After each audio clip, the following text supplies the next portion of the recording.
नमस्कार मंडळी. आज आपण सार्थ श्रीमद दासबोध दशक 8 त्यातला समास दुसऱ्याचं वाचन करणार आहोत, ज्याचं की शीर्षक आहे सूक्ष्म आशंका निरूपण. चला तर मग संकीर्तनाने सुरुवात करूया.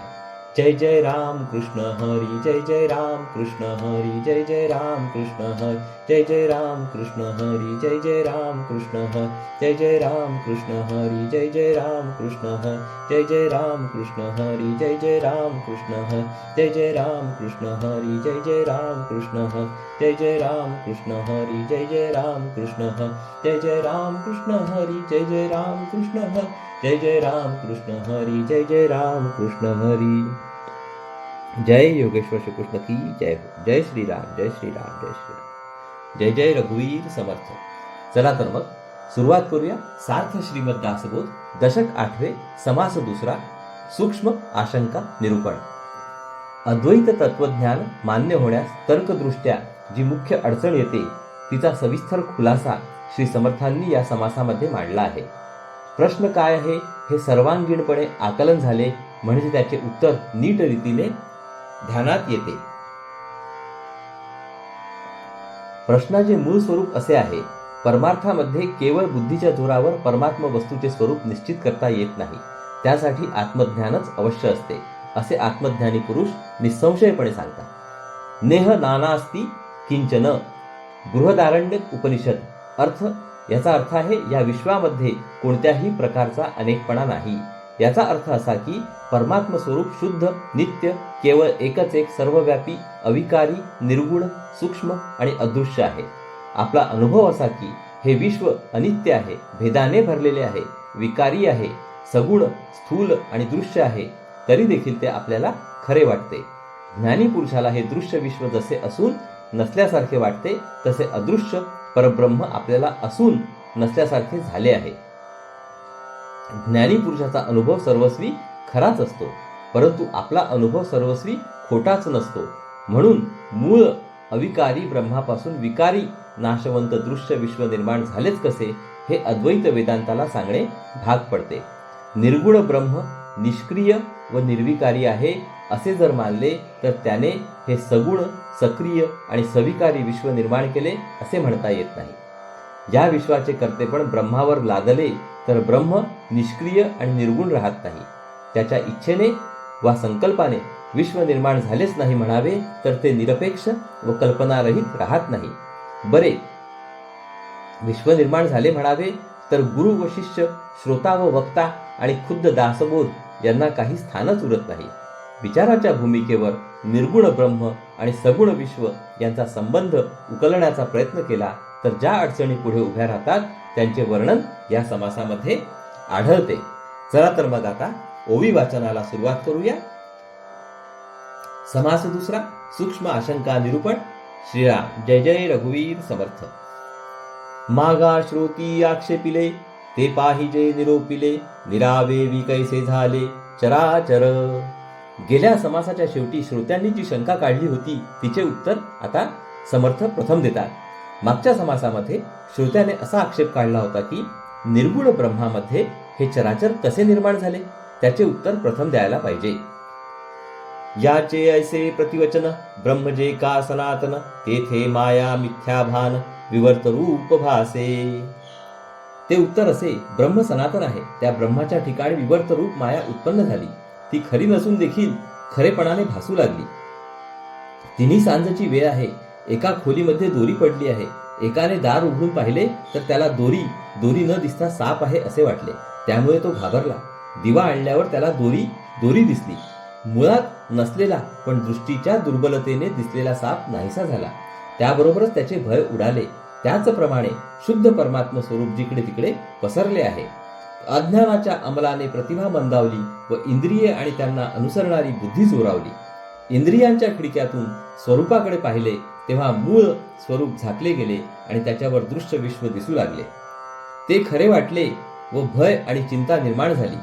मी देह नाही, मी आत्माच आहे असा ज्ञानदीप उजळल्यावर भेदाने भरलेल्या विश्वाच्या ठिकाणी चैतन्यमय परमात्मा दिसू लागला. त्याबरोबरच संपूर्ण निर्भयता प्राप्त झाली. दृष्टीचा भ्रम होऊन दोरीवर सापाचा भास होतो त्यास विवर्त असे म्हणतात. मी आत्मा आहे हे विसरून मी देहच आहे अशी भावना होणे यास विवर्त म्हणतात. अविद्येमुळे हे घडून येते. सर्वत्र परमात्मा स्वरूप भरलेले असता ते झाकले जाऊन तेथे दृश्य व अशाश्वत विश्व दिसू लागणे यास विवर्त म्हणतात. मायेमुळे हे घडून येते. आदि एक परब्रह्म नित्यमुक्त अक्रिय परम तेथे अव्याकृत सूक्ष्म झाली मूळ माया. मूळ एक परब्रह्म तेवढे होते. ते नित्यमुक्त निष्क्रिय व सर्वश्रेष्ठ असते. त्याच्या ठिकाणी कोणताही विकार नसलेली व अत्यंत सूक्ष्म अशी मूळ माया उत्पन्न झाली. आता येथे एक श्लोक आलेला आहे, त्याचा अर्थ आपण जाणून घेऊया. आद्यमेकम परब्रह्म नित्यमुक्तम विक्रियम तस्य माया समावेशो जीवम व्याकृतात्मकम. याचा अर्थ आहे, मुळात सर्वांच्या आधी एक परब्रह्म असते. ते नित्यमुक्त असते. त्याच्यामध्ये कोणताही बदल होत नसतो. त्यामध्ये अनंत सूक्ष्म माया उत्पन्न होते. तिच्यात बीज रूपाने जीव वास करतो. यावर श्रोता शंका काढतो की परब्रह्म जर निराकार आणि निर्विकार आहे तर त्याच्या ठिकाणी मायेचा खटाटोप कसा उत्पन्न झाला. आशंका. एक ब्रह्म निराकार मुक्त अक्रिये निर्विकार तेथे माया ओडंबर कोठून झाली. यावर शंका अशी की ब्रह्म एक आहे, निराकार मुक्त निष्क्रिय व निर्विकार आहे. हे जर खरे तर त्याच्या ठिकाणी साकार सक्रिय व सविकार मायेचा डोलारा कसा काय निर्माण झाला. ब्रह्म अखंड निर्गुण तेथे इच्छाधरी कोण निर्गुणी सगुणे विण इच्छा नाही. त्याच्या संकल्पाने विश्व निर्माण झाले असे म्हणावे तर ब्रह्म अखंड व निर्गुण आहे. त्याला इच्छा कशी असणार. त्याला संकल्प कसा करता येईल. ब्रह्म सगुण मानल्या वाचून त्याच्या ठिकाणी इच्छा अथवा संकल्प होऊ शकत नाही.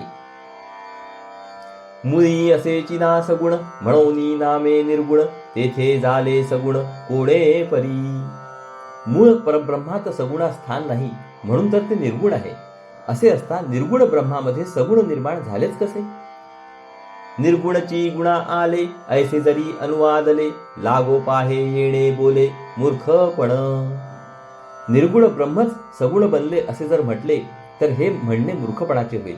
कारण मग ब्रह्म नित्य व अविकारी राहणार नाही. ब्रह्माकडे विश्वरचनेचे कर्तेपण देता येत नाही. एक म्हणती निरावेव करून अकर्ता तो देव त्याची लीला बापुडे जीव काय जाणती. कोणी म्हणतात की देव खरा निराकारच आहे पण तो सर्व करून अकर्ता आहे. ही त्याची लीला विलक्षण आहे. ती बिचाऱ्या अज्ञानी जीवांना कळणारी नाही. एक म्हणती तो परमात्मा कोण जाणे त्याचा महिमा प्राणी बापुडा जीवात्मा काय जाणे. कोणी म्हणतात की तो परम आत्मा आहे, त्याचा महिमा अगाध आहे, तो कोणास कळणार नाही. अर्थात बिचाऱ्या जीवात्म्याला तो कळणे शक्य नाही. उगाच महिमा सांगती शास्त्रार्थ अवघा लोपिती बळेंची निर्गुणास म्हणती करुणी अकर्ता. अशा लोकांना देवाचे खरे स्वरूप कळलेले नसते. ते उगाच त्याचा महिमा सांगत सुटतात. इतकेच नव्हे तर वेदांत शास्त्रामधील प्रतिपादन बाजूस सारून आपल्याच आग्रहाने निर्गुण ब्रह्म करून अकर्ता आहे असे म्हणतात. मुळी नाही कर्तव्यता कोण करून अकर्ता करता अकर्ता हे वार्ता समूळ मिथ्या. मूळ निर्गुण स्वरूपामध्ये अमुक एक करावे ही उर्मीच नसते. तेथे तो करून अकर्ता आहे असे म्हणताच येत नाही. ब्रह्म करून अकर्ता आहे ही गोष्ट अगदी खोटी आहे. देवाच्या इच्छेने हे विश्व झाले हे म्हणणे पण खरे नाही. जे ठाईंचे निर्गुण तेथे कैचे करतेपण तरी हे इच्छाधरी कोण सृष्टी रचाव्याची. मुळातच जे निर्गुण आहे तेथे कर्तेपणाचा कर्म करण्याचा भाव असू शकत नाही. हे जर खरे तर आपण विश्व रचावे अशी इच्छा उत्पन्न होणारच नाही. इच्छेला सगुणाचे अधिष्ठान लागते. तेच जेथे नाही तेथे इच्छा उत्पन्न होऊ शकत नाही.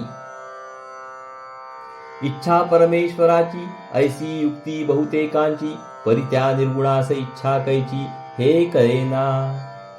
परमेश्वराच्या इच्छेने हे विश्व जन्मास आले असे बहुतेक लोक म्हणतात. परमेश्वर तर निर्गुण आहे, त्या निर्गुणामध्ये ही इच्छा कशी उत्पन्न झाली हे काही त्यांना सांगता येत नाही. अशा रीतीने देवाची इच्छा हा पक्ष सदोष आहे. यानंतर अनेक गुंतागुंतीच्या अडचणी कशा निर्माण होतात त्याचे वर्णन आता श्री समर्थ करतात. तरी हे इतुके कोणे केले किंवा आपणची झाले, देवे विण उभारले कोणे परी. मग एवढे हे विश्व कोणी केले, का ते आपोआपच रचले गेले. देव जर त्याचा करता नाही तर ते उभारले गेले तरी कसे. देवे विण झाले सर्व, मग देवास कैचा ठाव, येथे देवाचा अभाव दिसो न आला. देवाशिवाय जर हे विश्व उभारले गेले असेल तर मग देवाला अस्तित्वच उरत नाही, अखेर देव नाहीच असे म्हणण्याचा प्रसंग येईल. देव म्हणो सृष्टी करता, तरी येव पाहे सगुणता, निर्गुणपणाची वार्ता देवाची बुडाली. देव विश्व रचनेचा करता मानला तर तो सगुण म्हणावा लागतो, मग देव निर्गुण आहे हा सिद्धांत लोपून जातो. देव ठाईचा निर्गुण, तरी सृष्टी करता कोण, कर्तेपणाचे सगुण नासीवंत.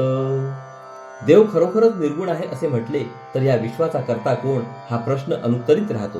कर्तेपणा राहण्यासाठी सगुणपणा लागतो, पण सगुणपणा नाशवंत असल्याने कर्तेपणा असलेला देव देखील नाशवंत होतो. येथे पडिले विचार, कैसे झाले सचराचर, माया म्हणो स्वतंत्र, तरी हेही विपरीत दिसे. हे चराचर विश्व कसे झाले याचा आणखी विचार केला तर असे वाटते की माया स्वतंत्र आहे व तिने हे विश्व रचले, पण हेही विपरीत दिसते. माया कोणी नाही केली, हे आपणची विस्तारली, ऐसे बोलता बुडाली देवाची वार्ता. माया स्वतंत्र आहे, ती कोणी केलेली नाही, तिने स्वतःच आपला विस्तार केला असे जर मानले तर देवाला कुठे स्थान उरत नाही. देव निर्गुण स्वतः सिद्ध, त्यासी मायेसी काय संबंध, ऐसे बोलता विरुद्ध दिसो न आले. अरे देव निर्गुण आहे, स्वतः सिद्ध आहे, त्याचा मायेशी काही संबंध नाही असे म्हणावे तर ते घातक आहे, अद्वैताला विरुद्ध आहे. एकच एकपणे विलसणाऱ्या परब्रह्मामध्ये हे अनेकत्व कसे निर्माण झाले हा मूळचा प्रश्न आहे. सांख्य दर्शनाने हा प्रश्न सोडविण्यास सरळ द्वैताचा आश्रय घेतला. त्याचे म्हणणे असे की या विश्वरचनेच्या मुळाशी दोन स्वतंत्र तत्वे आहेत, एक निर्गुण व नित्य पुरुष आणि दुसरे नित्य स्वतंत्र प्रकृती. सांख्य उघडपणे द्वैती आहेत. श्री समर्थ सांगतात की माया स्वतंत्र मानली तर सांख्यांचे द्वैत स्वीकारावे लागते व अद्वैताच्या मुळावर घाव घालते. सकळ काही कर्तव्यता, आली मायेच्याची माथा, तरी भक्ता सौद्धरिता देव नाही की. बरे सगळे करते पण मायेकडे दिले तर एक नवीनच अडचण उत्पन्न होते. माया सगळे काही करते तर भक्तांचा उद्धार करणारा देव म्हणून कोणी आहे का नाही हा संदेह उत्पन्न होतो. देवे विण नुसती माया, कोण नेईल विलया, आम्हा भक्ता सांभाळाया कोणीच नाही. देव असून त्याची सत्ता मायेवर चालत असेल तरच तो माया नाहीशी करू शकेल. असे जर नसेल तर अज्ञानी जीवांना मायेपासून कोण सोडविल. इतकेच नव्हे तर आम्हा भक्तांना सांभाळणारा कोणीच नाही असा प्रसंग येईल. म्हणून माया स्वतंत्र, ऐसा न घडे किम विचार, मायेस निर्मिता सर्वेश्वर तो एकची आहे. म्हणून माया स्वतंत्र आहे हा विचार काही बरोबर नाही. मायेला निर्माण करणारा व आवरणारा परमेश्वर म्हणून कोणीतरी आहे यात शंका नाही.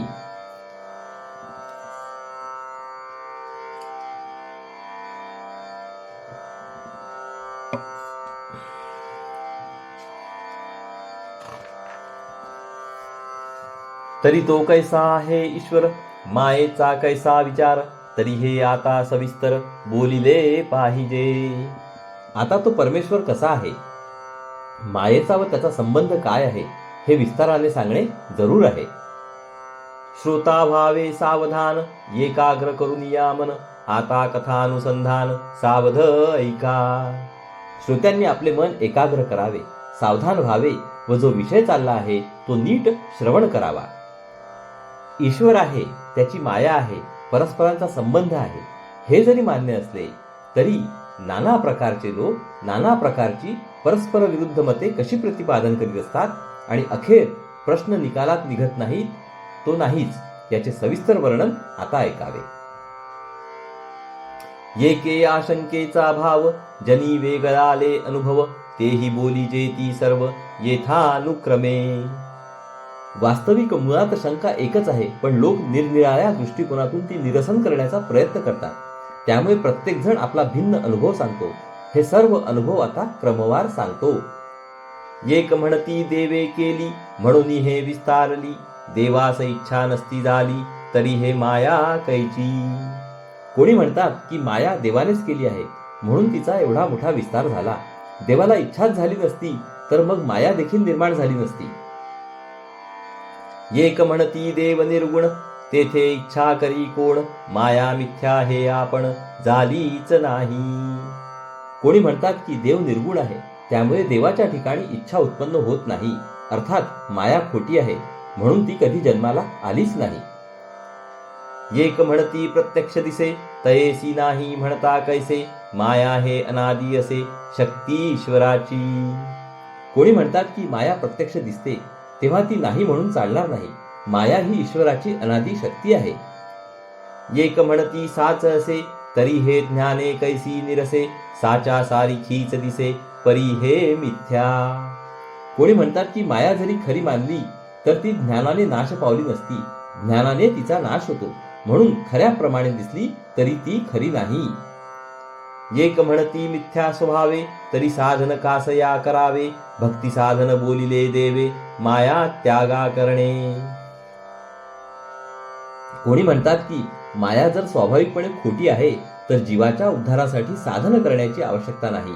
पण माया नाहीशी व्हावी म्हणून भगवंताने भक्तीचे साधन सांगितले आहे. एक म्हणती मिथ्या दिसते, भये अज्ञान संनेपाते.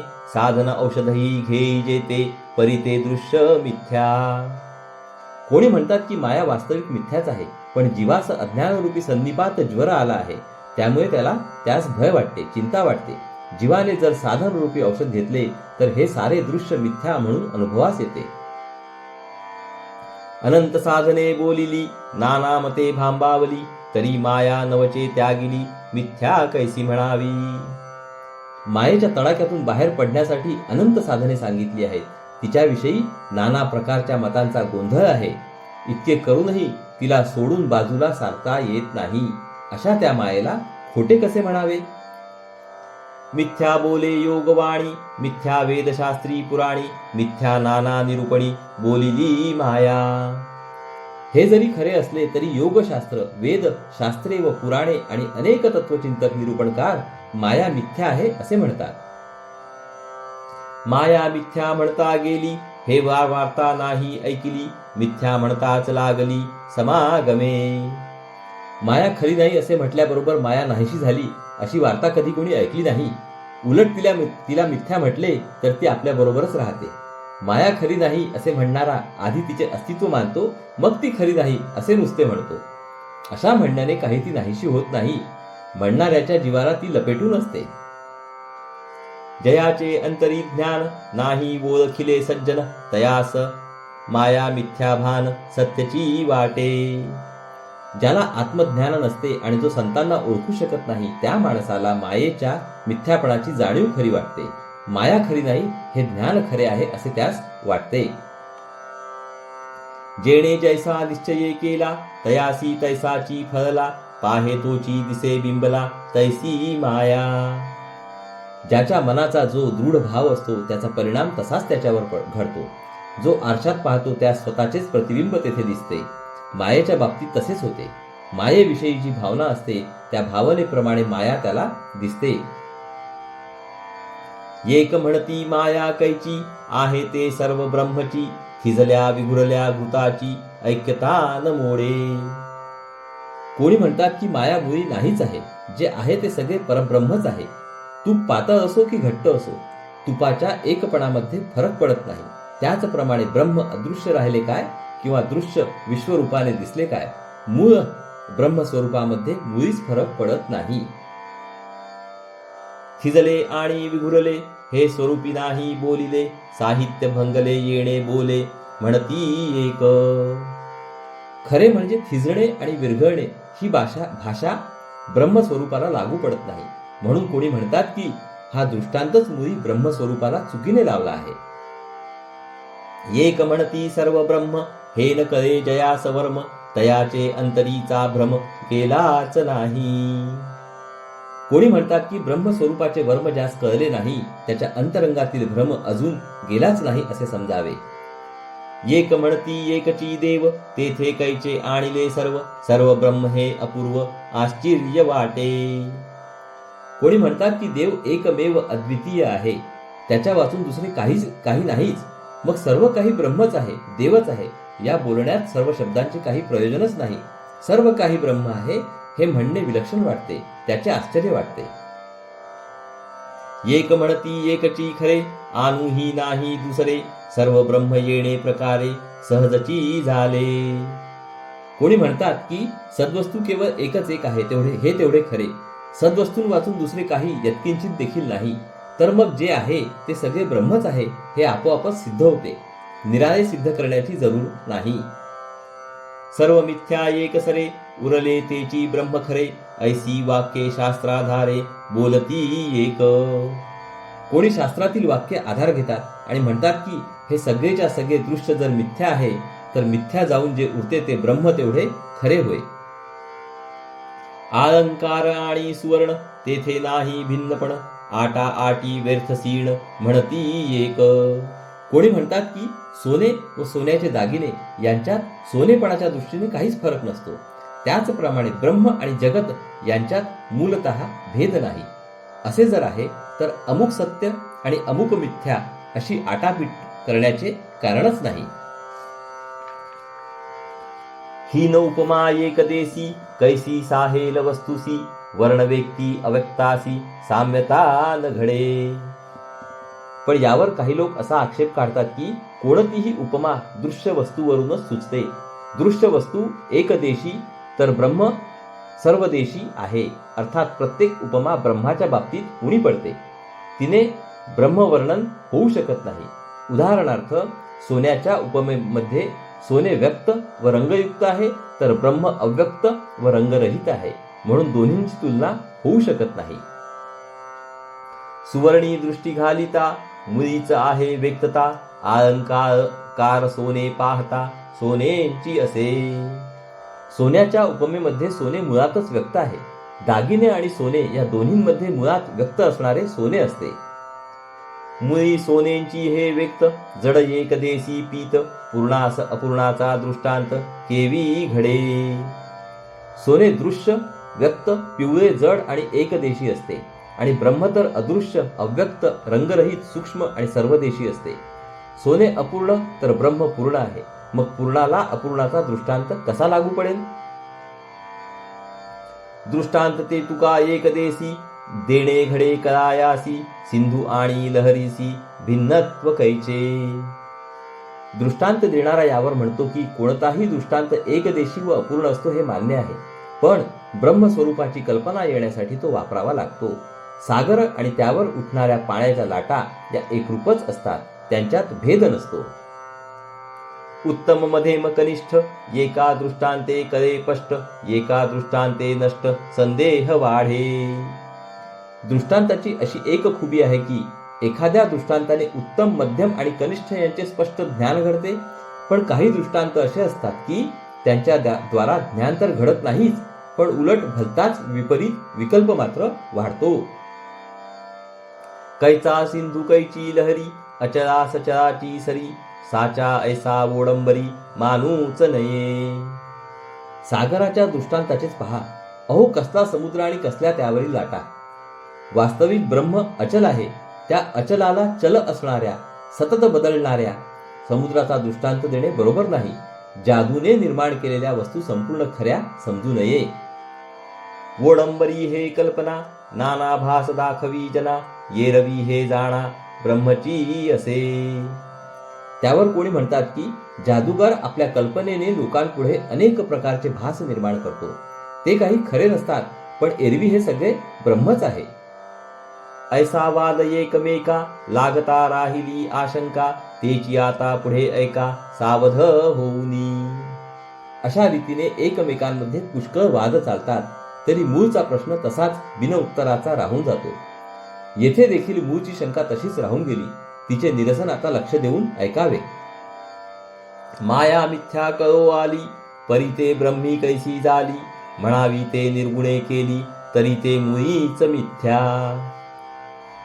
माया खरी नाही हे कळले, पण ती ब्रह्मामध्ये निर्माण कशी झाली हे सांगता आले पाहिजे. माया निर्गुणाने निर्माण केली असे म्हणावे तर मुळातच मिथ्या आहे. आधी निर्गुण काही निर्माण करीत नाही आणि त्यातले त्यात जे मिथ्याच आहे ते तर निर्गुण निर्माण करते म्हणणे अगदीच अयोग्य आहे. मिथ्या शब्दी काहीच नाही, तेथे केले कोणे काही, करणे निर्गुणाचा ठाई, हेही अघटित. काहीच नाही असा मिथ्या शब्दाचा भावार्थ आहे. जे नाहीच नाही ते कोणीतरी निर्माण केले हे म्हणणे बरोबर नाही. निर्गुण ब्रह्म मुळीच नसलेली माया निर्माण करते हे अघटितच वाटते. करता ठाईचा अरूप, केले तेही मिथ्यारूप, तथापि फेडू आक्षेप श्रोतयांचा. अघटित कसे ते पहा. निर्माण करणारा करता मुळात निराकार आहे आणि त्याने जे निर्माण केले ते सगळे मिथ्या आहे. हे सगळेच काहीतरी विलक्षण वाटते. असे जरी असले तरी श्रोत्यांच्या शंकेचे निरसन करायला हवे. इति श्रीदासबोधे गुरुशिष्य संवादे सूक्ष्म आशंका निरूपण समास दुसरा. तर मंडळी, येथे आपले दशक 8 समास दुसऱ्याचं वाचन पूर्ण झालेलं आहे. हरिओम तत्सत, हरिओम तत्सत, हरिओम तत्सत. हरे कृष्ण कृष्ण कृष्ण हरे हरे, हरे राम राम राम हरे हरे, हरे कृष्ण कृष्ण कृष्ण हरे हरे, हरे राम राम राम हरे हरे, हरे कृष्ण कृष्ण कृष्ण हरे हरे, हरे राम राम राम हरे हरे, हरे कृष्ण कृष्ण कृष्ण हरे हरे, हरे राम राम राम हरे हरे, हरे कृष्ण कृष्ण कृष्ण हरे हरे, हरे राम राम राम हरे हरे, हरे कृष्ण कृष्ण कृष्ण हरे हरे, हरे राम राम राम हरे हरे, हरे कृष्ण कृष्ण कृष्ण हरे हरे, हरे राम राम राम हरे हरे, हरे कृष्ण कृष्ण कृष्ण हरे हरे, हरे राम राम राम हरे हरे, हरे कृष्ण कृष्ण कृष्ण हरे हरे, हरे राम राम राम हरे हरे. जय योगेश्वर श्री कृष्ण की जय हो. जय श्री राम, जय श्री राम, जय श्री राम. जय जय रघुवीर समर्थ. चला तर मंडळी, पुढील भागात परत भेटूया. नमस्कार. हरिओम हरिओम हरिओम हरिओम.